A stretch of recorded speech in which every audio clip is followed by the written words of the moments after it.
दिल्ली में आम आदमी पार्टी की सरकार में स्वास्थ्य मंत्री रहे सौरभ भारद्वाज के घर समेत 13 ठिकानों पर ईडी की रेड पड़ी है। सौरभ भारद्वाज पर हॉस्पिटल कंस्ट्रक्शन में करप्शन का आरोप है। ईडी की इस कार्रवाई पर आम आदमी पार्टी ने बीजेपी को निशाने पर लिया है। सौरभ भारद्वाज पे जो मामला बनाया गया है वो पूरी तरीके से निराधार, झूठा और बेबुनियाद है। और ये बात मैं इसलिए कह रहा हूं कि जो ये केस बनाया गया है उस वक्त सौरभ भारद्वाज मंत्री ही नहीं थे। तो एक झूठा और बेबुनियाद केस बना के सौरभ भारद्वाज को फंसाने की कोशिश की जा रही है। और हम सबने देखा कि कैसे सत्येंद्र जैन के मामले में 3 साल तक उनको जेल में रखने के बाद सीबीआई ने कह दिया उनके खिलाफ कोई सबूत नहीं। एक झूठा केस सत्येंद्र जैन पे बनाया। आम आदमी पार्टी के नेताओं पे लगातार झूठे केस बना बना के उनको जेल में डालना भारतीय जनता पार्टी मोदी सरकार की एक नीति बन गई है। तो ध्यान भटकाने के लिए, प्रधानमंत्री जी की डिग्री के मसले से ध्यान भटकाने के लिए सौरभ भारद्वाज जी के घर पर रेड की जा रही है ईडी की।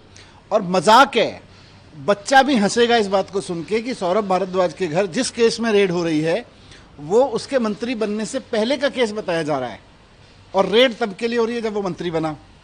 तो हद है यार, कुछ भी कर लेते हैं।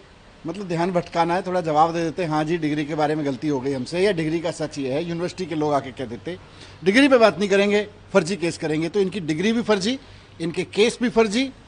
सत्येंद्र जैन का केस जैसे देखा आपने, सारा का सारा केस फर्जी निकला, वैसे ही इनके सारे केस भी फर्जी निकलेंगे और अंत में देखना सब फर्जी निकलेंगे भारतीय जनता पार्टी के। आम आदमी पार्टी के इन दावों से उलट बीजेपी ने आरोप लगाया है कि पिछली सरकार भ्रष्टाचार में लिप्त रही है।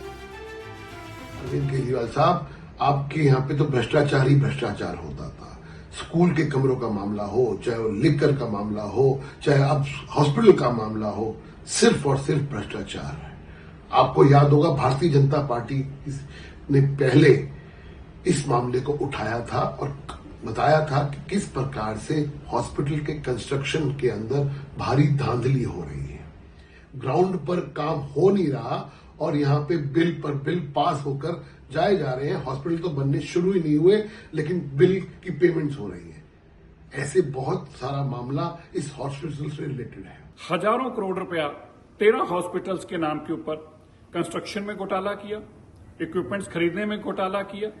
ये बड़ा घोटाला आम आदमी पार्टी ने अपने 10 साल के कार्यकाल में किया। भाजपा बार बार ही कह रही थी, इसमें एसीबी भी अब इन्वेस्टिगेशन कर रही है और बड़ा स्पष्ट है, कई हॉस्पिटल तो चले ही नहीं।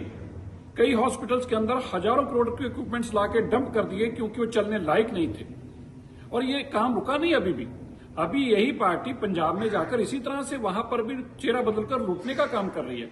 जिस दिन से आम आदमी पार्टी की दिल्ली से सरकार गई है, आम आदमी पार्टी के सभी वो लुटेरे लीडर जो दिल्ली के अलग अलग जेलों में बंद रहे अलग अलग केसों में, सभी पंजाब में जाकर डेरे डाले हुए हैं और पंजाब को भी दोनों हाथों से लूट रहे हैं। मैं पंजाब सरकार के अफसर साहिबानों से आग्रह करना चाहता हूं, आप इनकी इस लूट में साथ मत दें, वरना इन सब के ऊपर कार्रवाइयां आप पर भी होंगी जब ये सारे घोटाले सामने आएंगे। बता दें कि दिल्ली की एंटी करप्शन ब्रांच ने भ्रष्टाचार के आरोपों की जांच शुरू की थी। इसमें पूर्व स्वास्थ्य मंत्री सौरभ भारद्वाज और सत्येंद्र जैन के खिलाफ केस दर्ज किया था, लेकिन एसीबी ने बाद में मामला ईडी को ट्रांसफर कर दिया गया था। ब्यूरो रिपोर्ट, सूर्य समाचार।